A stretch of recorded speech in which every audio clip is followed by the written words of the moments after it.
नमस्कार, मी विशाल पाटील। मुंबईमधील आझाद मैदानावरती सुरू असलेलं मराठा आरक्षण आंदोलन महाराष्ट्रामधील सामाजिक संघर्षाचं एक उग्र वळण आहे। आंदोलनाचा चौथा दिवस आणि मुंबईमध्ये ठिकठिकाणी जमलेले मराठा आंदोलक ओबीसी प्रवर्गामध्ये 10% आरक्षणाची मागणी करतात आणि या आंदोलनामुळे सीएसएमटी सह अनेक रस्ते आणि लोकल सेवेवर मोठा परिणाम झालेला आहे। वाहतुकीला फटका बसल्याने मुंबईकरांच्या दैनंदिन जीवनावर प्रभाव पडताना दिसतोय। आता या आंदोलनावरती मुंबई हायकोर्टाने कठोरपणे लक्ष घातलंय। शांतता आणि कायदा सुव्यवस्था राखण्याचे आदेशच हायकोर्टाने दिलेले आहेत। कोर्टाने प्रशासनाला या आंदोलनाचे नियमन करण्यासाठी आणि वाहतुकीवरती नियंत्रण ठेवण्यासाठी योग्य ती पावलं उचलण्याचेही निर्देश दिलेले आहेत। त्यामुळे या व्यवस्थेतील राजकीय, कायदेशीर आणि सामाजिक गुंतागुंतीमुळे न्यायालयीन प्रक्रियाही मराठा आरक्षणाच्या संघर्षातील मोठा भाग बनलेली आहे। मराठा आरक्षणाची ही चळवळ केवळ आरक्षणाची मागणी नव्हे, तर ती मराठा समाजाच्या सामाजिक, आर्थिक आणि मागासपणावरती एक मोठा आवाज आहे। महाराष्ट्रामध्ये या आंदोलनाचा परिणाम मोठ्या प्रमाणावरती आहे आणि त्याचा परिणाम राजकीय निर्णय प्रकारामध्ये कसा होणार हे पुढील काळामध्ये पाहावं लागणारच आहे। मात्र आता हायकोर्टाने आंदोलनासंदर्भात केलेल्या निर्देशांमुळे मराठा आंदोलनाची पुढची दिशा काय असेल याच संदर्भात आपण चर्चा करणार आहोत आजच्या न्यूज प्लॅनेटमध्ये। जरांगे पाटलांनी सुरू केलेल्या मराठा आरक्षण आंदोलनाचा आज चौथा दिवस आहे। जरांगेंना मुंबईमधील आझाद मैदानामध्ये 5000 आंदोलकांसह बसण्यास सरकारने परवानगी दिली होती। मात्र संख्येपेक्षा जास्त मराठा आंदोलक सध्या मुंबईमध्ये दाखल झाले आहेत। तसंच हे आंदोलक शहरामध्ये इतरत्र फिरताना दिसतात। त्याचबरोबर अनेक ठिकाणी त्यांनी गैरवर्तन केल्याचे फोटोज आणि व्हिडिओज देखील समोर आलेल्या सोशल मीडियावरती व्हायरल होत आहेत। त्यामुळे मुंबईकरांची मोठी गैरसोय होत असल्याचं देखील अनेक प्रकरणांमध्ये दिसून आले। नुकतीच या संदर्भात मुंबई हायकोर्टामध्ये सुनावणी पार पडली। यावेळी कोर्टाने आंदोलकांना रस्त्यांवरून हटवून रस्ते मोकळे करण्यास सांगितलं। तसंच आंदोलकांना मुंबईमध्ये येण्यापासून थांबवा आणि उद्या दुपारी 4 वाजेपर्यंत ही कारवाई करा असेही निर्देश कोर्टानेच दिलेले आहेत। तसंच आदेशाचं पालन झालं की नाही हेही राज्य सरकारला कोर्टात सांगावं लागणार आहे। तर आज जेव्हा सुनावणी झाली त्यावेळी राज्य सरकारने नेमकी काय भूमिका मांडलेली आहे ती भूमिका राज्य सरकारची आपण ग्राफिक्सच्या माध्यमातून आता समजून घेणार आहोत। तर सरकारने कोर्टामध्ये नेमकं काय सांगितलंय त्यावरती एक नजर। गणेशोत्सव काळामध्ये पोलिसांसाठी कायदा सुव्यवस्था राखणं आव्हानात्मक आहे। सरकारने स्वतःची बाजू मांडताना काही मुद्दे अधोरेखित केलेले आहेत। संतुलन राखण्याचा प्रयत्न, शनिवारी रविवारी आंदोलनास परवानगी नसणार आहे। 5000 आंदोलकांनाच परवानगी आणि कडक अटींवरच हे आंदोलन मान्य असेल। तर जरांगे पाटलांनी अटींवरती आधारित परवानगी मागितल्याने त्यांना अनुमती देण्यात आलेली आहे। अटींचं पालन करायला हवं, मात्र वारंवार नियमभंग होताना दिसतोय। तर न्यायालयाने आंदोलकांना नियम पालनाचे स्पष्ट निर्देश द्यावेत। एकंदरीतच सरकारने कोर्टामध्ये काय सांगितलंय त्यावरती आपण एक नजर टाकलेली आहे। तर ॲडव्होकेट श्रीराम पिंगळे, ॲडव्होकेट रमेश दुबे पाटील आणि ॲडव्होकेट वैभव कदम यांनी आंदोलनकर्त्यांची बाजू मांडली आणि त्यावेळी त्यांनी कोर्टामध्ये काय म्हटलेलं आहे तेही आपण आता जाणून घेणार आहोत। तर कोर्टामध्ये आंदोलकांची बाजू जाणून घेताना काय काय मुद्दे आहेत त्यावर एक नजर टाकूया। तर जरांगेंचे वकील काय म्हणाले? ब्रेबॉर्न स्टेडियम देण्याचं आश्वासन दिलं, मात्र ते खोटं ठरलं अशी बाजू मांडताना त्यांनी सांगितलेलं आहे। त्यानंतर ब्रेबॉर्न वानखेडे स्टेडियमवरती जागा द्यावी असं देखील त्यांचं म्हणणं आहे। सोशल मीडियाद्वारे रस्त्यावरील गर्दी कमी करण्याचा प्रयत्न करू असं देखील जरांगेंचे वकील म्हणतात। राज्य सरकारने जबाबदाऱ्या पार पाडाव्यात असं देखील ते म्हणतात। रस्त्यावरील दिवे, खाद्य दुकानं आणि शौचालय बंद होती हे देखील त्यांनी निदर्शनास आणून दिलं। जरांगेंनी आंदोलनकर्त्यांना गोंधळ घालण्यास कधीही सांगितलेलं नाही असं स्वतःची बाजू मांडताना ते म्हणतात। आणखी आंदोलक मुंबईमध्ये आणणार नाही या संदर्भात जरांगेंशी चर्चा करणार असल्याचं देखील बाजू मांडताना त्यांनी सांगितलेलं आहे। तर याचिकाकर्ते, सरकार आणि आंदोलनकर्त्यांचं म्हणणं ऐकल्यानंतर कोर्टानं महत्त्वाचे आदेश दिलेले आहेत. काय म्हटलेलं आहे कोर्टानं त्यावरती देखील आपण एक नजर टाकणार आहोत. तर कोर्ट काय म्हणतंय ते पाहूयात. मुंबई हायकोर्टाचा राज्य सरकारला आदेश आहे की आंदोलन हाताबाहेर गेलेलं आहे ते नियंत्रित करणं गरजेचं आहे. आंदोलक मुंबई थांबवू शकत नाहीत, रस्ते अडवू शकत नाहीत. मुंबई हायकोर्ट हेही म्हणते की मंगळवारी दुपारी 4 वाजेपर्यंत मुंबईचे रस्ते मोकळे करा. मुंबईमध्ये आंदोलक येत असतील तर प्रतिबंध करा. आझाद मैदान व्यतिरिक्त कुठेच आंदोलक दिसायला नकोय, आंदोलन त्याच ठिकाणी पार पडणार. तर जेवणाचे ट्रक मुंबईमध्ये यायला नको याची देखील काळजी घ्या. बाहेरून येणाऱ्यांना वेशीवरच अडवण्याचे आदेश देण्यात आलेले आहेत. सामान्य मुंबईकरांचं आयुष्य पूर्वपदावरती यायला हवं असं देखील मुंबई हायकोर्टाचं म्हणणं आहे. गणेशोत्सवात मुंबईमध्ये वाहतूक कोंडी नको याकडे देखील त्यांनी लक्ष वेधलंय. तर सरकारनं कोर्टाकडून आंदोलनाच्या विरोधामध्ये आदेश मिळवायचे पूर्ण प्रयत्न केले, मात्र कोर्टानं आंदोलन करण्याचा अधिकार कायम ठेवलेला आहे आणि त्यामुळे आता हे आंदोलन असंच सुरू राहणार आहे. मात्र आंदोलकांना रस्त्यावरून हटवण्याचे आदेश दिल्यामुळे या आंदोलनाची पुढची दिशा काय असेल या संदर्भात अधिक चर्चा करण्यासाठी आज आम्ही आमंत्रित केलेलं आहे मराठा मोर्चाचे समन्वयक विनोद पोखरकर यांना, ओबीसी नेते मंगेश ससाणे, भाजपचे प्रवक्ते मधु चव्हाण आणि ॲडव्होकेट नितीन सातपुते या चारही मान्यवरांचं मी यावेळेला स्वागत करतो. आणि सुरुवात आजची खरं तर अर्थात विनोद पोखरकर मी आपल्यापासून करेल. मुंबई हायकोर्टानं अनेक महत्त्वपूर्ण सूचना केलेल्या आहेत. वेळ कमी आहे आणि राज्य सरकारसमोर आणि आंदोलकांसमोर असलेल्या वेळेचं नियोजन आता नेमकं कसं पार पडणार आहे. विनोद पोखरकरजी, मुंबईचे रस्ते रिकामे करत आंदोलन केवळ आझाद मैदानावरती होणार आहे. आज हायकोर्टालाही हे बोलावं लागलं. विनोदजी, ही वेळ कुणामुळे आली आणि काय असेल आंदोलनाची पुढची दिशा? खरं तर मागे ज्यावेळी आंदोलनाची परवानगी नाकारली अशा पद्धतीची मध्ये एक बातमी आली आणि त्यानंतर आंदोलनाला परवानगी मिळाली आणि आज त्या आंदोलनाच्या संदर्भामध्ये काही अतृप्त आत्मे मला वाटतं कोर्टामध्ये गेले होते आणि त्या संदर्भात कोर्टाने काही त्या ठिकाणी टिप्पणी केलेली आहे. मला हे कळत नाही की ही न्याय देवता आंधळी झाली आहे का? जो मराठा समाज 2016 पासून रस्त्यावर उतरतोय, मराठा समाजाला आरक्षण मागतोय, हे या न्यायालयाला दिसत नाही का? ज्या पद्धतीने आम्हाला त्या ठिकाणी न्यायालयाकडून सूचना येत आहेत, अशाच प्रकारच्या सूचना न्यायालय सरकारला का देऊ शकत नाही की या गरजवंत मराठ्यांच्या लढ्यामध्ये खऱ्या अर्थाने तुम्हाला न्याय देणं गरजेचं आहे. जर 4 महिन्यापूर्वी या आंदोलनाचं आम्ही पत्र दिलं होतं, त्याची परवानगी मागितली होती, तर 4 महिने सरकारने काय केलं? सरकारला गणपती आता दिसत आहेत का? जी कारणं सरकारकडून दाखवली जातात हे निश्चितपणे चुकीचं आहे. त्याच्या पुढचा मुद्दा तुम्हाला सांगतो मी.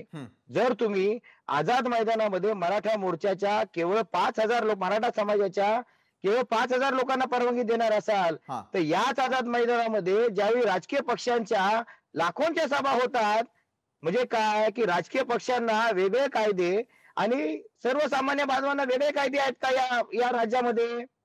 बरं विनोदजी, तुम्ही जो प्रश्न केलेला तो थेटपणे सरकारला केलेला आहे आणि न्यायालयाला देखील केलेला आहे. यावेळेला भाजपचे प्रवक्ते मधु चव्हाण यांच्याकडून मला उत्तर अपेक्षित आहे, कारण आपली सत्ता आहे आणि सरकार समोर असलेली आव्हानं देखील आम्ही दाखवण्याचा प्रयत्न केला, हायकोर्टाचं निरीक्षणही आम्ही दाखवण्याचा प्रयत्न केला. तर दुसरीकडे विनोद पोखरकर यांचा थेट आरोप आहे की जे राजकीय पक्ष असतात त्यांना वेगळा न्याय आणि दुसरीकडे आंदोलक येणार, आंदोलन करणार, मात्र त्यांना देण्यात येणारी वागणूक यामधला फरक त्यांना जाणवतोय आणि सरकारवरती आरोप होतोय. मधु चव्हाण, सरकारचं काय म्हणणं आहे? असं आहे की मुळामध्ये या महाराष्ट्रामध्ये मराठा समाजासाठी ज्या काय मागण्या आहेत, आर्थिक असेल, नोकरी विषय असेल, ते योग्य आहेत. मराठा समाज हा काही टक्के सोडला तर तो आर्थिकदृष्ट्या दुर्बल आहे, शेती कमी आहे, सगळं मान्य आहे. बरं, मराठा समाजाला काही सवलती शैक्षणिक आणि नोकरी संबंधी या मिळणं आवश्यक आहे, त्यावर काही वाद नाही. परंतु ज्या पद्धतीने आंदोलन चाललंय, 8-8 लाखाचे 5-5 लाखाचे मराठ्यांचे मोर्चे निघाले. आपण ही चर्चा शांतपणे करूया, कोणी कोणाच्या मध्ये कृपया बोलू नये. शांत निघाले, एक दगड मारला गेला नाही, कोणाबद्दल एक अवशब्द वापरला गेला नाही, कुठल्या नेत्याची निंदा नालस्ती केली नाही, कुठल्या नेत्याच्या एकही उल्लेख केला गेला नाही. आणि सगळ्या महाराष्ट्राने देशाने जाटांचं आंदोलन झालं, पटेलांचं झालं आंदोलन, गुर्जरांचं झालं, पण हे मराठ्यांचं आंदोलन काही वर्षापूर्वी झालं आदर्श आंदोलन होतं. मागण्याबद्दल काही म्हणणं नाहीये. आता दोन गोष्टी आहेत. सरकार न्यायाने घटनेच्या चौकटीत चालतं. आज ज्या प्रकारे त्या ठिकाणी मराठ्यांचं आंदोलन, आता आपल्याला जर नियंत्रित आपले अनुयायी ठेवता येत नसतील तर आंदोलन करू नये. महात्मा गांधींनी आंदोलन ब्रिटिशांच्या विरोधात केलं.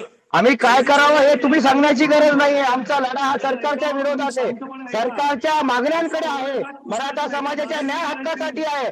त्यामुळे आपल्यासारख्या लोकांकडून मराठ्यांनी आंदोलन कसं करावं हे आम्ही सांगायची गरज नाही. तुम्ही आता दगडांचा उल्लेख केला ना, ही दगडं जी आहेत ना, 2018ला नवी मुंबईमध्ये कोपरगावची दंगल घडवली, ही तुम्ही घडवली. कळमोली दंगल घडवली, तुम्ही घडवली. तिथं दगड मारली, तुम्ही बाहेरची लोक त्या ठिकाणी गुंतवली. दगडांचा उल्लेख केला ना तुम्ही, हे चुकीचा आहे तुमचा अतिशय. ऐकून घेण्याचं संयमाचा विषय नाही. जर चुकीचा जर मुद्दा तुम्ही मांडत असाल निश्चितपणे विनोदजी, मी आपल्याकडे देखील येईल. सुरुवातीला आपण सरकारचं नेमकं काय म्हणणं ते तर ऐकूयात. मधू चव्हाण बोलतात. बोला मधूजी. चुकीचे आरोप खपून घेतले जाणार नाही एवढंच निश्चित सांगतो. विनोदजी, मी आपल्यालाही वेळ देईल पूर्ण बोलण्यासाठी. तुम्ही काय करणार? तुम्ही शांतपणे ऐका ना. तुमचं शांतपणे मी ऐकलं ना, माझ्यानंतर तुम्हाला बोलायची संधी सूत्रधार देणार आहेत, तेव्हा तुम्ही जे बोलाल ते मी शांतपणे ऐकतो. ही लोकशाही बोलता ना, न्यायाचं बोलता ना. मग तुमचं जसं मी ऐकलं मित्रा, तसं माझे. अहो तुम्ही कुठे लोकशाही पाडली? मागच्या एवढ्या 2015 पासून सत्तेमध्ये आला, तुम्ही लोकशाही कुठली पाडली सांगा ना. अहो दडपशाही करताय तुम्ही. काय लोकशाहीची भाषा भाजपने तर करू नये. भाजपच्या नेत्यांना लोकशाहीची भाषा करायला कुठला अधिकार नाहीये. तो अधिकार तुम्ही कधीच कमावलाय. मागण्या न्याय आहे, त्याला आमचा पाठिंबा आहे. मी पण एक मराठा आहे. तुमच्या मागण्या न्याय आहेत, घटनेच्या चौकटीत बसून त्या सोडवल्याच पाहिजेत. मी कोकणातला मराठा आहे. दरिद्री अनेक मराठी मुलं आज नोकऱ्यासाठी भटकतात, हे तुमचं म्हणणं मान्य आहे. पण शांतपणे ऐकून घ्या ना मित्रा. मध्ये मध्ये बोलण्यामुळे, दादागिरी केल्यामुळे, तुम्ही या जरांगे यांच्या आंदोलनामुळे. एक मिनिट, आपला आपला आपला आपला आपला आपला आपला आदर ठेवून मी बोलतोय. आपल्या त्या ठिकाणी कुठल्याही पद्धतीने अपमानही करत नाहीये. पण जर चुकीचे मुद्दे आपण मांडत असाल तर निश्चितपणे ते खोडून काढण्याचा अधिकार आम्हाला मुद्द्यावरती चर्चा करणं हे अत्यंत आवश्यक आहे. आणि सध्या राज्यातली जी स्फोटक परिस्थिती निर्माण झालेली आहे ती शांत कशी होईल त्या बाबतीत आपण सगळ्यांनी विचार करणं गरजेचं आहे. तर दुसरीकडे ओबीसी नेते मंगेश ससाणे यांच्यासाठी माझा पुढचा प्रश्न असेल. मंगेशजी, एका बाजूला मराठ्यांना आरक्षण हवंय, मात्र ओबीसी अंतर्गतच ते हवं असल्यावरती त्यांची मागणी आणि ते ठाम असल्याचं दिसतंय. आज ज्यावेळेला कोर्टामध्ये वाद प्रतिवाद होताना पाहायला मिळालेला होता, त्यावेळेला दुसरीकडे ओबीसी नेत्यांनी ठणकावून सांगितलेलं आहे की आरक्षण हे ओबीसी अंतर्गत देणं शक्य नाही, ते कुणीही करू शकत नाही. ते कसं आणि आपला या संदर्भातला युक्तिवाद काय? नाही, नक्कीच आज आमची एमईवर आदरणीय भुजबळ साहेबांच्या नेतृत्वाखाली महाराष्ट्रातल्या तमाम ओबीसी विविध समाजातल्या विविध संघटनांच्या नेत्यांची आमची बैठक झाली. 400-500 लोक त्याला उपस्थित होते. काय मुळामध्ये हे तर शक्यच नाही ओबीसी मधनं आरक्षण देणं. तरी पण जे आता यांचा बाल हट्ट आहे त्या जरांगेंचा, कारण की ओबीसी मधनं आरक्षण 10% एससी-बीसी ऍक्ट मागच्या जानेवारी 2024 मध्ये जो फडणवीसांनी दिलाय शुक्रे कमिटीच्या रिपोर्ट नंतर, तेच तर ओबीसीतलं आरक्षण आहे, फक्त वेगळा प्रवर्ग केलेला. पण ते जरांगेंच्या काय ते डोक्यात घुसत नाही. त्याच्यानंतर ईडब्ल्यूएस बाहेरचं आरक्षण आहे, आपल्या माहितीसाठी सांगतो. कसलं बाहेरचं आरक्षण आहे? 50% बाहेरचं आरक्षण आहे. ते 50% आतलं नाही. अजून द्या ना. अजून ते थोडे घालवलंय. मग 10% ईडब्ल्यूएस पण 50%च्या बाहेरचं टिकलंय ना. 2015ला गेलं, 2019-21 ला गेलं, आता 2 वर्ष गेले. ओखरकर, ईडब्ल्यूएस का नको? ईडब्ल्यूएस का नको? ओरडू नका तुम्ही. माझा मुद्दा नाकारलं कोणी? मराठा समाजाने ईडब्ल्यूएस आरक्षण नाकारलं नाही. पण आपल्या माहितीसाठी सांगतो, आणि ज्यावेळी आमची मागणी आरक्षण दिलं, मागणी नसताना म्हणजे तुम्हाला वेगळं मला असं वाटतं की आपण आधी मंगेशजी आपला मुद्दा पूर्ण करा, त्यानंतर आज कोर्टाला जे बोलावं लागलं, राज्यातली पूर्ण परिस्थिती काय आहे हे ऍडव्होकेट नितीन सातपुतेंकडून मी जाणून घेणारच आहे. मंगेशजी, आधी आपली बाजू. आम्ही तेच म्हणतोय की ईडब्ल्यूएस 10% 103वी घटना दुरुस्ती झाल्यानंतरचं आरक्षण ज्यावेळेस ते एससीबीसी ऍक्ट 2018चा सुप्रीम कोर्टाने फेटाळलं, त्यानंतर ईडब्ल्यूएस मधनं लाभ मराठा समाज घेत होता. भारतातल्या जे पण क्षत्रिय राज्यकर्ते समाज आहेत, पण त्याच्यातले जे गरीब आहेत, मग पटेल, जाट, गुज्जर, कापू हे सगळे आणि महाराष्ट्रात मराठा, या सगळ्यांची मागणी होती. ऍगिटेशन होते. हरियाणामध्ये तर खूप आक्रमक ऍगिटेशन झाले होते. पण ज्यावेळेस ईडब्ल्यूएस आलं, त्या ईडब्ल्यूएसचा 8.5% लाभ मराठा समाजाने घेतलेला आहे. आता मला सांगा की 8.5% आरक्षण 100रातलं ते चांगलं का ओबीसीच्या 19% 450 जातीमध्ये ओबीसी मध्येच घुसून चांगलं? या मनोज जरांगेंना हे कोण सांगण्याचा प्रयत्न करत नाही. राहिला विषय त्या गॅजेटियर्सचा, तर ते गॅजेटियर्स काय काळं का गोरं आहे ते मनोज जरांगे समोर आणत नाही. मुळात गॅजेटियर्स म्हणजे त्याला गॅजेट नाही, गॅजेटियर्स म्हणतात. गॅजेटियर्स ब्रिटिशचे जे डिस्ट्रिक्ट होते त्याच्यामध्ये मग तुमचं क्रॉप्स असतील, तुमचं भौगोलिक परिस्थिती असेल, धर्म असतील, जाती कोणत्या याचं त्या निजामाच्या गॅजेटियर मध्ये मराठा वेगळा आणि कुणबी वेगळा आहे. ते मी काल एका चॅनलला दाखवलं. त्यामुळं मनोज जरांगेंना अजिबात काडीचाही अभ्यास नाहीये, फक्त हटकोर भूमिका करायची. मी गॅजेटियर लागू करतो, 17 सातारा गॅजेटियर लागू करतो, तुम्हाला मुंबई गॅजेटियर लागू करतो, हे राज्य सरकारने सांगितलेलं आहे त्यावेळी. तुम्ही काय सांगता जरांगेचं? कुठे आणलं जरांगे गॅजेटियर? विनोदजी, आपण जो प्रश्न उपस्थित करताय उत्तर मी मधु चव्हाण यांच्याकडून घेईल. मात्र तत्पूर्वी ॲडव्होकेट नितीन सातपुते जे मी आपल्याकडे येईल. महाराष्ट्रामध्ये ज्या प्रकारे वाद प्रतिवाद सुरू आहे, मुंबई हायकोर्टातही जे घडलं, आज त्यांना देखील त्यामध्ये लक्ष घालावं लागलं. एकंदरीतच हा निर्णय उद्या 4 वाजेपर्यंतची देण्यात आलेली सरकार समोरची वेळ, कशा प्रकारे हा सगळा जो तिढा आहे तो सोडवावा लागेल, कायदेशीररित्या काय काय घडू शकतं आणि आंदोलनाची पुढची दिशा काय असू शकते, यावर थोडा प्रकाश टाकाल नितीनजी. मी इतिहासामध्ये जाऊ इच्छितो आणि सांगावं वाटतं की मराठा आंदोलन हे आज काही पहिल्यांदा मुंबईत झालेलं नाही. त्याच्या अगोदर देखील आंदोलन झालेले आहेत आणि त्याबाबतच्या परवानग्यासाठी सरकारकडे अर्ज देऊन परवानगी घेतली गेलेली आहे. मागच्या वेळेस खारघरला त्यांचं जे आंदोलन आहे, खारघर पर्यंत सीमित ठेवा असे कोर्टाचे वेळोवेळी असे आदेश आलेले आहेत आणि खारघरला हे आंदोलन तिथेच झालं आणि तिकडनं ते आंदोलन परत गेलं. बरं, खारघरला ही परवानगी द्यायचं कारण असं होतं की मुंबईमध्ये ही एवढी जागा नाही. ही मनोज जरांगे साहेब जे एवढे लोकांना घेऊन इकडे आलेले आहेत आणि मुंबईच्या ज्या व्यवस्था आहे तिकडच्या, त्या व्यवस्थेवरती ताण पडतो.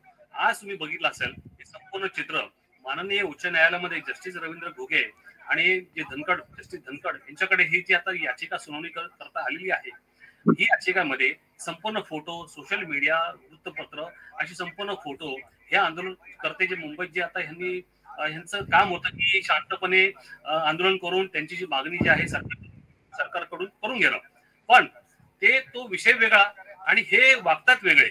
हे रस्त्यावर तुम्ही बघताय, कबड्डी खेळतायत, विटी दांडू खेळतायत, रस्त्यावर आंघोळ करतायत, हे सामाजिक मागासलेपणाचं लक्षण आहे. अजून तुम्हाला काय पुरावा पाहिजे मराठा सामाजिक मागाचं म्हणून? लक्षात येतं का तुमच्या? मुळात एक गोष्ट लक्षात घ्या. ज्यावेळी आम्ही 58 मोर्चे काढले शांततेचे, तुम्हाला तिथे आमच्या BMW गाड्या दिसल्या का? जरा बांधवणी आणलेल्या तुम्हाला फॉर्च्युनर दिसल्या, इनोवा दिसल्या. हे न्यायालयाचं निरीक्षण सांगतात विनोदजी. तुम्हाला हे दिसतंय ना, हे मराठ्यांचं सामाजिक मागासलेपण आहे. म्हणून तुम्हाला आरक्षण न मिळण्याचं कारण असं आहे, तुमचं जे असं हे बोलणं जे आहे ना, त्याच्या तुमच्या फाटक्या तोंडामुळे तुम्हाला कोर्टाने आज बोलून दाखवला. मुद्दा प्रत्येक मुद्दा तुम्हाला खोडून देतो मी. सांगतो तुमच्या तोंडावर, तुम्ही पहिले जबाबदार आहात. तुमच्या समाजाला आरक्षण न मिळण्याकरता हे तुमच्यासारखी व्यक्ती जबाबदार आहात. अच्छा, मग सरकार झोपली होती उगाच काहीतरी स्टेटमेंट करू नका. हे तुमचं जे वर्तन जे आहे ना, या अशा वर्तनामुळे आज माननीय न्यायालयाला हे अशी ऑर्डर करावी लागली आणि हे तुम्ही जे वागताय विचित्र वागताय. आपण वकील आहात ना, खारघरला आंदोलन करा असं कोर्टाने कुठे सांगितलं? कोर्टाने सांगितलं तुम्ही खारघर आहे, नवी मुंबई आहे या ठिकाणी, किंवा तुम्ही त्या ठिकाणी सरकारकडून परवानगी घेऊन आझाद मैदानात करा. चुकीच्या ऑर्डर जे आहेत ना, असं चुकीचं नका बसू तुम्ही.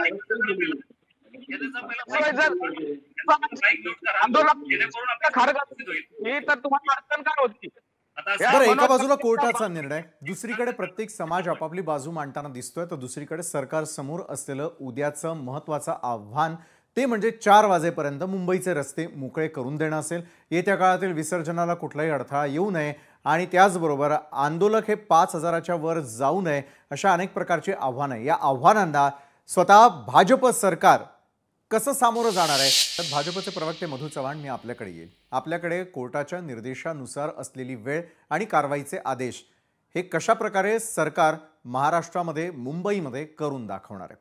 मधुजी, मूळ मुद्दा विशालजी, माझी विनंती आहे की जे जरांगेंच्या आंदोलनाचे प्रतिनिधी आहेत त्यांना आपण सांगावं की तुमचं बोलणं सगळं ऐकतायत शांतपणे। निश्चित कोणीमध्ये त्यांना डिस्टर्ब केलेलं नाही। प्रत्येकाचा मुद्दा पूर्ण होईल। हा प्रश्न एकमेकांना विचार समजावून घेऊन गेलं पाहिजे। नक्की तुम्ही प्रत्येकाच्या मध्ये बोलाल तर सगळ्यांना उचवण्यात आवाज काढता येतो। त्यामुळे आंदोलनाच्या तुम्हाला हवंय ते प्राप्त करण्यासाठी आम्ही तुम्हाला मदत करायला बसलो, तर तुम्ही आम्हालाच लोकांवर घेताना आम्हाला काही कळत नाही सांगताय, असं आहे विशालजी। हे राज्य कायद्याने चालणारं राज्य आणि कायद्याने चालणाऱ्या राज्यामध्ये आंदोलकांच्या ज्या योग्य मागण्या आहेत त्याचाही विचार केला पाहिजे। आंदोलन करायला आलेले मराठा समाजातली तरुण आहेत, जनता आहे, ती आपली महाराष्ट्रातली जनता आहे आणि म्हणून सरकार उद्या योग्य तो कायदे हायकोर्टाने केलेल्या निर्देशाचं बरोबर पालन करेल। आता समजूतदारपणा दाखवण्याची जबाबदारी ही जरांगे साहेबांची आहे की 5,000 लोक बसा, बाकीच्यांनी शांतपणे आपल्या गावाला जा। मी आपल्याला एक विषय सांगू इच्छितो अतिशय गांभीर्याने, हे सगळं त्यांचं वादासाठी गृहीत धरा बरोबर आहे, पण जरांगे मराठी असले तरी पहिले हिंदू आहेत।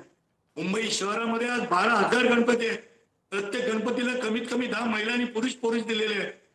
आज मुंबई शहरामध्ये विसर्जनाच्या दिवशी 35 लाख लोक दोन्ही चौपाटीकडे तिन्ही चौपाटीकडे रस्त्यावर असतात। दररोज रात्री गाड्या भरून मुंबईच्या उपनगरातून ठाण्यापासून सगळीकडून लाखो लोक शहरामध्ये मोठ्या ठिकाणी गणपती बघायला येत असतात। ही तारीख निवडायचं कारण काय कारण आहे? नंतर आपण करू शकलो असतो नव्या मुंबई ही तारीख निवडण्याचं कारण तुम्हाला सांगतो, 4 महिन्यापूर्वी आम्ही त्या ठिकाणी निवेदन दिलं होतं आणि 2 वर्षापूर्वी मनोज जरांगे पाटलांनी याच तारखेला त्या ठिकाणी अंतरवाली सराटीमध्ये उपोषण केलं होतं। ज्यावेळी तुम्ही आमच्या आया बहिणींना रक्तबंबाळ केलं, ती तोच वेळ होता, ती दिवस होता। कुणबी नको आहे, कारण कोकणातला कुणबी आणि कोकणातला मराठा। अहो तुम्हाला कोण म्हटलं घ्या म्हणून? तुम्हाला म्हणतच नाही आम्ही घ्या, ज्यांना पाहिजे त्यांना द्या, तुम्ही घेऊच नका। चालणार नाही तुम्ही। अहो दादागिरी नाही, तुम्ही कशाला सांगताय घ्यायचं की नाही घ्यायचं? अहो तुम्ही सरंजाम मराठे, तुम्ही कशाला घ्याल? बरं मधु चव्हाणजी, मी आपल्याकडे येईल। विनोद पोखरकरजी, खरं तर उत्तर द्या की गणेशोत्सवासारखा काळ असताना, ज्या ठिकाणी पोलिसांवरती आधीच प्रचंड प्रमाणामध्ये ताण असताना हीच तारीख का? याचं उत्तर सरकारला अपेक्षित आहे। दुसरीकडे हायकोर्टानं राज्य सरकारला जरी हे निर्देश दिलेले असले तरी त्याचं पालन हे मात्र मराठा आंदोलकांना देखील करावं लागणार आहे। उत्तर द्या विनोदजी। हा बोला विनोदजी, महत्वाचा प्रश्न, हायकोर्टानं जसं सरकारला काही आदेश दिलेले आहेत तसे आंदोलकांनाही काही गोष्टी पाळणं आता बंधनकारक होणार आहे, त्या दृष्टीनं तुम्ही काय तयारी करताय? एक लक्षात घ्या, मी तुम्हाला अगोदर मधुजी आपल्याकडे पुन्हा एकदा येईल। विनोदजी आपण बोला, शांत बोला, जरा ऐकून घ्या, प्रत्येकाला मला वेळ द्यायची, वेळ फार कमी आपल्याकडे। ऐकून घ्या ऐकून घ्या काय बोलतो ऐकून घ्या काय बोलतो ऐकून घ्या, ऐकायची सवय लावा, ऐकून घ्या। एक लक्षात घ्या बा, त्यांना काय लक्षात घ्या। विनोद पोखरकरांचा मुद्दा पूर्ण होऊ द्या। विनोदजी बोला, थेट मुद्द्यावर बोलूयात आपण। जर समजा राजकीय पक्षांना वेगळा न्याय आणि मराठा समाजाला वेगळा न्याय का, याचं उत्तर या ठिकाणी खऱ्या अर्थाने जे काही भाजपचे प्रवक्ते इथे आहेत त्यांनी देणं गरजेचं आहे, परंतु त्यांनी ते उत्तर अजून दिलेलं नाही। दुसरा महत्वाचा प्रश्न की ज्या पद्धतीने आंदोलन सुरू आहे, हे आंदोलन हे ज्या पद्धतीने मुद्दे मांडले जात आहेत की मराठा इकडे नाचतायत, हे करतायत ते करतायत, अहो आज तर सामाजिक मागासलेपणाचं लक्षण आहे। पण सामाजिक मागासलेपण ज्या पद्धतीने दाखवण्याचा प्रयत्न करतोय तो कोर्टामध्ये टिकेल असं आपल्याला वाटतं? काय म्हणाला? सामाजिक मागासलेपण दाखवण्याची ही रीत आहे का? अहो ती सामाजिक मागासलेपणाची जी रीत आहे ना, ऐका गायकवाड आयोगाने देखील मराठा समाजाला सामाजिक मागासलेपण ठरवलेलं आहे। त्यानंतर शुक्र आयोग आला, शुक्र आयोगाने देखील मराठा समाजाचं सामाजिक मागासलेपण सिद्ध केलेलं आहे। असं असताना हे फसवं आरक्षण का देता? का तुम्ही मराठा समाजाची बघा, आरक्षणाचे टप्पे बघा तुम्ही, 2015ला ज्यावेळी आरक्षण मिळालं, ज्या काँग्रेस आणि राष्ट्रवादीने मराठ्यांची त्यावेळी फसवणूक केली, ती 16% आरक्षण दिलं. बरं, कोणी आणि कोणत्या पक्षानेही फसवणूक केली तो पुढचा भाग. आंदोलन आपण कशा प्रकारे नेणार आहात पुढे? विनोदजी, अगदी थोडक्यात एका वाक्यात. त्यातही फसवं आरक्षण. मला वाटतं माझा आवाज जो आहे तो मधू चव्हाणजी आपल्यापर्यंत या क्षणाला येत नाहीये. मंगेश ससाणेंना मला विचारायचंय, सामाजिक मागासले पण हेच आहे जे दृश्यांमधून दिसतंय असं विनोद पोखरकर ज्या वेळेला म्हणतात, त्यावेळेला अशा प्रकारचा दावा खरोखर मान्य होऊ शकतो? मंगेशजी, मी तेच आता फक्त त्यांना म्यूट करा. निश्चित आपण बोला, आपला मुद्दा पूर्ण होऊ देऊयात. आज कोर्टाने जे निरीक्षण नोंदवलंय ना, ते कुणी बाजू मांडली नाही. आज माननीय घुगे साहेबांनी सांगितलं, त्यांनी स्वतः त्यांच्या मोबाईलवरनं व्हिडिओ दाखवलेत. सिग्नलवर चढतात ते, पत्रकारांना मारतात ते, विष्ठा करतात ते, विसर्जनाच्या हौदामध्ये आंघोळ करतात, म्हणतात तिथं आम्ही नैसर्गिक विधी करतो, जजेसच्या गाड्या अडवतात ते, असं स्वतः घुगे साहेब ऑनरेबल जस्टिस बोलतात ते. त्याच्यानंतर म्हणले हायकोर्टाला पण घेरा घातलाय, आम्हाला आवाज येतोय. हा सामाजिक मागासलेपणा का? हे याला तर मुजरी म्हणतात, याला तर झुंडेशाही म्हणतात, याला तर डॉमिनन्स म्हणतात. तुम्ही उलट दाखवून देताय कोर्टाला. त्याच कोर्टामध्ये तुमचं शुक्रिया कमिटीच्या रिपोर्टचा आता शहानिशा चालू आहे, केस चालू आहे, आणि तुम्ही स्वतःला सामाजिक मागासे म्हणता आणि कोर्टावर ताशेरे ओढताय. तुम्ही कोर्टासमोर काय हे ठेवताय? आज मराठा समाज हा देशामध्ये नावाचा जातो पराक्रमाला, आणि तुम्ही मुंबईमध्ये काय दाखवताय? त्या सीएसटी वर काय झोकाच काय खेळताय, कबड्डीच काय खेळताय? हे कोर्टाचं निरीक्षण आहे आजचं, हे माझे शब्द नाहीयेत. त्याच्यामुळं कुठं तरी कायद्याला अधीन राहून, आणि ज्या मागच्या 26 ऑगस्टला जी ऑर्डर झाली त्याच्यामध्ये कोर्टाने सांगितलं होतं, Amit Sahni versus union of India Shaheen Bagh जे सीएएचं प्रोटेस्ट झालते, त्या याचं सायटेशन 2.5 पानाचं दिलंय की तुमचे जर संविधानिक अधिकार आहेत, तुम्हाला राईट टू लाईफ आहे, तर तुम्ही का सगळं हे. पण याच्यानी बाकीच्या सर्वसामान्यांचं जनजीवन विस्कळीत नाही झालं पाहिजे. त्यामुळे कोर्टाने विचार सरकारने का नाही केला? 4 महिन्यापूर्वी आम्ही त्या ठिकाणी निवेदन दिलं होतं, आंदोलन आम्ही 29ला करणार आहोत. सरकारने का चर्चेची दारं खुली केली नाही? सरकारला 27 तारखेला सरकारला असं काय वाटलं की जरांगे पाटलांबरोबर चर्चा करायला पाहिजे? हे तुम्हाला चुकीचं वाटत नाही का? मंगेशजी, आपण एक आंदोलक आहात, आपण देखील ओबीसी समाजाची बाजू मांडता. उद्या ओबीसी समाजावर ही वेळ येईल, त्यावेळी आपली हीच भूमिका असेल का? ऐका, भाजपच्या प्रवक्त्यांना थोडं थांबवा, भाजपच्या प्रवक्त्यांना थोडं थांबवा. हे आंदोलक ऐका, मंगेशजी आहे ना आमचे भाऊच आहेत. ऐका आंदोलक. विनोदजी, मंगेशजी आणि मधुजी, मी आपल्यालाही विनंती करतोय, यावेळेला आपण कन्क्लुजन पार्टकडे यावेळेला जातोय. यावेळेला ॲडव्होकेट नितीन सातपुतेंना मला प्रश्न विचारायचा आहे की भारतासारख्या देशामध्ये राहत असताना संविधानानं घालून दिलेल्या सर्व नियमांची आपल्याला सगळ्यांनाच त्या ठिकाणी जे पालन करावं लागत असतं, त्यानुसार राहावं लागत असतं. मात्र सध्या आरक्षणाचा मुद्दा ज्या प्रकारे पेटलेला आहे, ज्या प्रकारे हाताळला जातो आहे, त्या क्षणाला सर्वसामान्यांनी नेमकं काय करायचं? कारण अडवणूक तर सर्वसामान्यांची होतीये असं हायकोर्टाचं देखील निरीक्षण आहे. जर उद्या 4 वाजेपर्यंत सरकारला दिलेल्या निर्देशांचं पालन झालं नाही, आंदोलनकर्त्यांना दिलेल्या नियमांचं पालन झालं नाही, तर काय होऊ शकतं? आंदोलनाची पुढची दिशा काय असू शकते आणि कुठल्या प्रकारची कारवाई होऊ शकते? नितीन सातपुतेजी.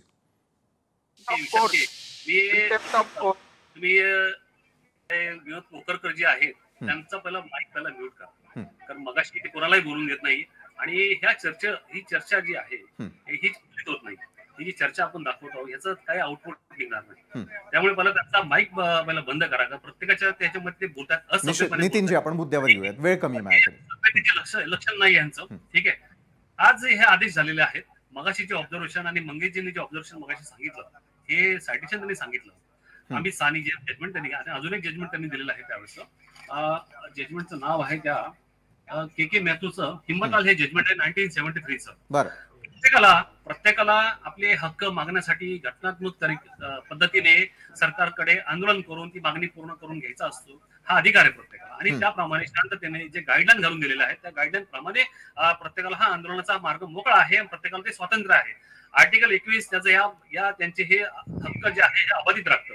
पण आर्टिकल 21 जे आहे, आर्टिकल 21 चा त्याचा गैरवापर करून आज जे मुंबईमध्ये कालपासून आपण हा धिंगा जो बघतोय आपण मुंबईमध्ये, हे त्याचं उल्लंघन केलेलं आहे. एकदम तुम्ही जीवनाचे अधिकाराचे स्वतःच्या जीवनाच्या अधिकार मिळवण्याकरता तुम्ही हा, हा. इतरांचे जे अधिकार आहे ते तुम्ही उद्ध्वस्त करू पाहतात. तुम्ही मुंबईमध्ये जे आलात, मुंबईत तुम्ही येऊ शकता, तुम्ही तुमची मागणी मागू शकता, शांतपणे प्रोटेस्ट करू शकता. आणि मी तर म्हणतो आंदोलन हे सोडाच, तुम्ही मुंबईमध्ये येऊन आंदोलन करता का, पहिली गोष्ट हा पहिला मुद्दा. बरं. त्याचं कारण असं आहे, हा माझा कायदेशीर सल्ला त्या मराठा समाजाचे जे वकील आहेत त्यांच्यासाठी, हे प्रकरण कोर्टाकडे आहे.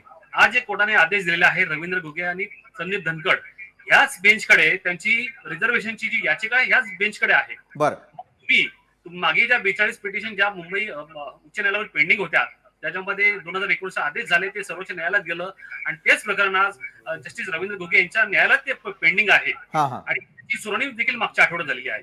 मग ही जी तुमची बाजू जी आहे, आज तुमची बाजू काही वकील, तुमचे जे वकील होते तर रमेश दुबे पाटील आणि अजून काही 2 वकील होते तुमचे, ते काय होते, श्रीराम पिंगळे होते, होते.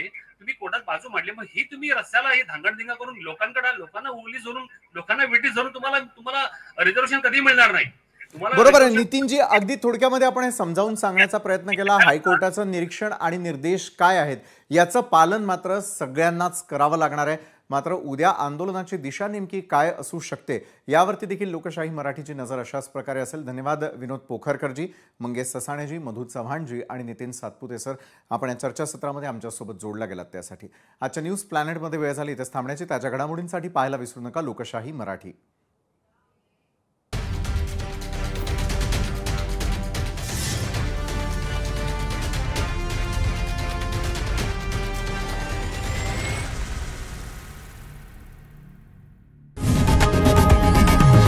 लोकशाही मराठी ऐका, पहा, जागरूक रहा.